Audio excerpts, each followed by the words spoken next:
नमस्कार, मैं हूं कपिल कुमार, भारत न्यूज़ से।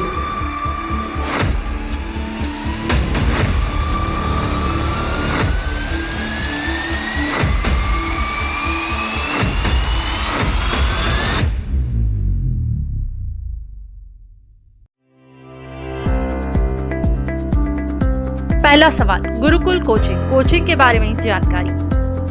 दूसरा सवाल, गुरुकुल में आईआईटी और नीट एग्जाम एडमिशन के लिए परसेंटेज क्राइटेरिया।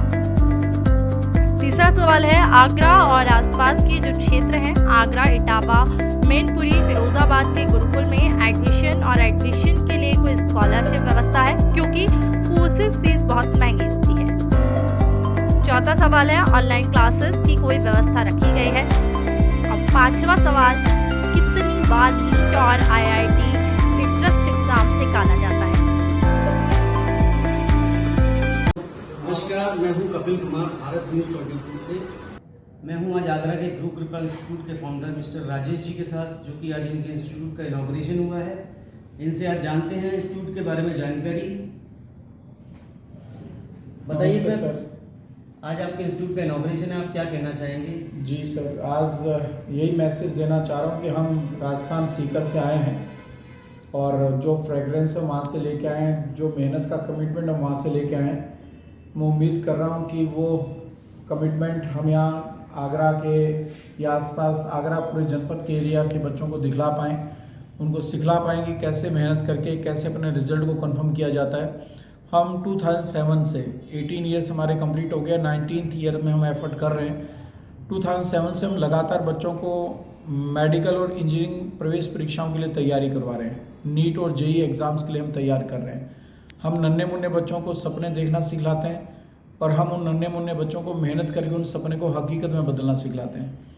नीट और जेईई, कपिल जी आप जानते होंगे, ये वो एग्ज़ाम है जो 11th-12th के साथ या 12th के बाद ड्रॉप करके बच्चा इसके लिए तैयारी करता है। नीट का सिलेबस और जेईई का सिलेबस 11th और 12th क्लास का जो फिजिक्स केमिस्ट्री बायो है या 11th और 12th क्लास का जो फिजिक्स केमिस्ट्री मैथ्स है वो नीट और जेईई का सिलेबस है। तो बच्चा हमारे पास 10th क्लास के बाद आ जाता है और 11th और 12th 2 साल 11वीं 12वीं पढ़ेगा, उसके साथ 11वीं 12वीं तैयार करेगा, प्लस वो नीट और जेईई की प्रिपरेशन करेगा। या कोई बच्चा 12th के बाद हमारे पास आता है, 1 साल ड्रॉप करके वो नीट और जेईई की तैयारी करता है।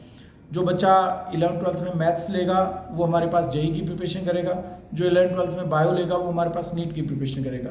ये दोनों ही नेशनल लेवल के एग्जाम्स हैं और इन दोनों का सिलेबस 11वीं 12वीं का सिलेबस है।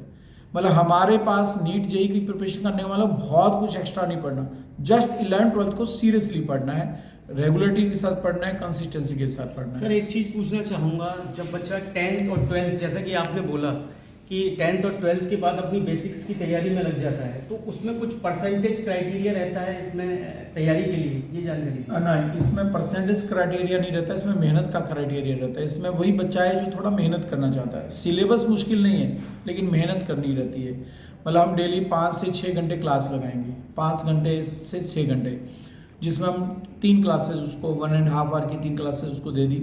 उसके बाद एक डाउट काउंटर है, क्लासेस के बाद एक डाउट काउंटर है, जो आपको क्लास में समझ में नहीं आया आप डाउट काउंटर पे आके टीचर से पूछ सकते हो। जिस टीचर ने आपको क्लास में पढ़ाया वही टीचर डाउट काउंटर पे आपको आपके कॉन्सेप्ट्स कहीं भी अभी उलझ रहे हैं तो आपके साथ शेयर करेंगे। फिर एवरी 14th डे, 12-13 दिन में जो भी हमने पढ़ाया उसका एवरी 14th डे टेस्ट होता है। वो टेस्ट सिर्फ एक हाइपोथेटिकल प्रेशर क्रिएट करने के लिए, ताकि बच्चा डेली पढ़े बस। यानी 5-6 घंटे हम आपको डेली पढ़ा रहे हैं क्लास में, आपको 2 से 3 घंटे डेली घर पे सेल्फ स्टडी करना है। तो 24 आवर्स आपके पास डेली है, उनमें से 8-9 घंटे क्लास, स्कूल यानी कोचिंग की क्लास के साथ शामिल करते हुए इतना एक बच्चा दे देता है तो इजीली वो नीट और जेईई को फाइट कर देता है। सर एक चीज़ और पूछना चाहूँगा, जैसे कि जो आगरा के आउटर क्षेत्र हैं, इटावा, मैनपुरी, फिरोजाबाद, वहाँ के स्टूडेंट्स का क्या है, मतलब क्या फॉलोअप है गुरु कृपा के लिए जो रजिस्ट्रेशन में शामिल उनका हुए हैं? बहुत प्यारा रिस्पॉन्स है और गुरु कृपा तो जाना ही जाता है कि रूरल बैकग्राउंड के बच्चों के साथ अच्छे से एफर्ट करने के लिए। मतलब अर्बन कल्चर का बच्चा तो सेल्फ मोटिवेटेड होता है, अर्बन कल्चर के बच्चे को पेरेंट्स से भी अच्छी सी गाइडलाइंस मिल जाती है। लेकिन रूरल बैकग्राउंड का, ग्रामीण परिवेश का जो बच्चा होता है ना, पेरेंट्स उतने अवेयर नहीं होते, उनको नहीं जानकारी होती कि क्या नीट है क्या जेईई है। तो गुरु कृपा जाना जाता है इस कैटेगरी के बच्चों के साथ अच्छे से एफर्ट करने के लिए। तो उस क्षेत्र के बच्चों के का तो बहुत ही प्यारा रिस्पॉन्स है। वो बच्चे तो ये तक बोल रहे हैं सर हमारी ट्रांसपोर्ट फैसिलिटी हो जाए तो हम डाइट, हमें कोई बस नहीं बदलना पड़े, डाइट हम पहुंच जाए, उस पर भी हम काम कर रहे हैं। बहुत प्यारा रिस्पॉन्स है उस क्षेत्र के बच्चों के साथ। जो बच्चे, जो अभिभावक इस कोर्स की फीस को अफोर्ड नहीं कर पा रहे हैं, तो उस क्षेत्र में आप उनका कुछ सपोर्टिव थेरेपी में कुछ काम कर रहे हैं? बिल्कुल, उसमें हमने क्या स्कॉलरशिप्स दे रखी हैं। स्कॉलरशिप्स हमारे 2 तरह की स्कॉलरशिप है। आपका जो बोर्ड परफॉर्मेंस है, जैसे आपने CBSE बोर्ड दिया होगा या UP बोर्ड एग्ज़ाम दिया होगा या स्टेट बोर्ड एग्ज़ाम, तो उस बोर्ड में आपका जो मार्क्स आए उसके बिहाफ पे आपको स्कॉलरशिप मिलता है। इसी तरह से आप यदि बोर्ड में आपको लग रहा है मेरा 10th या 12th बोर्ड उतना अच्छा नहीं गया, मैं उतना अच्छा स्कोर नहीं कर पाया कि मैं गुरु कृपा की स्कॉलरशिप अवेल कर पाऊँ, तो हमने क्या कर रखा है, एक GSET एग्ज़ाम होता है, Guru Kripa scholarship cum admission test, GSET exam. Every Sunday हमारे आगरा सेंटर पे ऑफलाइन एग्ज़ाम होता है। अब उस एग्ज़ाम में बैठे, उस एग्ज़ाम से 90% तक स्कॉलरशिप आपको मिल रही है। ऑनलाइन क्राइटेरिया कुछ है इसमें? जो बच्चे ऑनलाइन दूर से अगर पढ़ाई करना चाहते हैं तो उसमें, उस क्षेत्र में उनको क्या हेल्प मिल सकती है? ऑनलाइन क्लासेस के लिए तो हम सीकर से भी इसको रन कर सकते थे। ऑनलाइन क्लासेस तो हमारे सीकर से भी ऑपरेट हो सकती थी। आगरा में हम आए ऑफलाइन के लिए, क्योंकि ये जो एग्ज़ाम है वो बच्चा दे रहा है 12th के साथ या 12th के बाद एक ड्रॉप करके। ये वो बच्चे जो 17-18 की उम्र में हैं, और 17-18 की उम्र में जब बच्चा ऑनलाइन क्लास लेने के लिए इस मोबाइल का या लैपटॉप का या इंटरनेट का सहारा लेता है, तो उसके डेविएट होने के, डिस्ट्रैक्ट होने के बहुत सारे चांस होते हैं।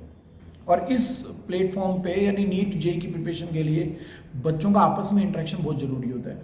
ऑनलाइन प्लेटफॉर्म पे जब वो काम करता है तो वो एकदम कट हो जाता है इंस्टीट्यूट से, डाउट काउंटर पे डाउट प्रॉपर नहीं पूछ सकता। हालांकि हमारे पास ऑप्शंस हैं, हम ऑनलाइन क्लासेस भी अवेलेबल करवा रहे हैं, लेकिन वो ऑनलाइन क्लासेस तो हमारी सीकर से भी कंट्रोल हो रही हैं, सीकर से भी उसको हम टेलीकास्ट कर रहे हैं। ये ऑफलाइन सेंटर के लिए, आगरा हमारे ऑफलाइन क्लासेस के लिए, ताकि जो बच्चा सीकर पहुंचने में झिझक हो रही है, जो अपना घर नहीं छोड़ पा रहा, जो चाह रहा है कि मैं पेरेंट्स की केयरिंग में रहते हुए प्रिपरेशन करूं, तो ये आगरा में हम ऑफलाइन सेंटर लेके आए। सर एक चीज़ और बताइए, जो जेईई और नीट का जो एग्ज़ाम है, इसका साल में कितनी बार एंट्रेंस एग्ज़ाम मतलब निकाला जाता है, इस बारे में जानकारी दीजिए। नीट अभी तक साल में एक बार हो रहा है, मई का पहला संडे फिक्स है, नीट एग्ज़ाम होता है। जेईई एग्ज़ाम जो होता है वो 2 फेज़ में होता है, पहले जेईई मेंस होता है, उसके बाद जेईई एडवांस। जेईई मेंस 2 चरणों में होता है, एक जनवरी अटैम्प्ट होता है, एक अप्रैल अटैम्प्ट होता है। तो उसमें जो बच्चा क्वालिफाई कर जाता है फिर वो जेईई एडवांस देता है, जो मई में होगा। मतलब जेईई मेंस और जेईई एडवांस ये 2 फेज़ हैं जेईई के लिए, नहीं IIT में एडमिशन के लिए। तो जेईई मेंस होता है 2 स्टेप में, 2 चरणों में। एक आप जनवरी अटैम्प्ट दे सकते हो, आप अपने जनवरी अटैम्प्ट के स्कोर से सेटिस्फाइड नहीं हो तो आप अप्रैल में फिर से अटैम्प्ट दे सकते हो। और एडवांस, जेईई एडवांस जो फाइनली आपको IIT में सिलेक्शन करवाने के लिए चाहिए, वो एक ही होगा, और नीट भी एक ही होता है। देखा आपने, जैसा कि मेरे साथ आज फाउंडर राजेश सर हैं गुरु कृपा के, इन्होंने सारी जानकारी अपने द्वारा दी है।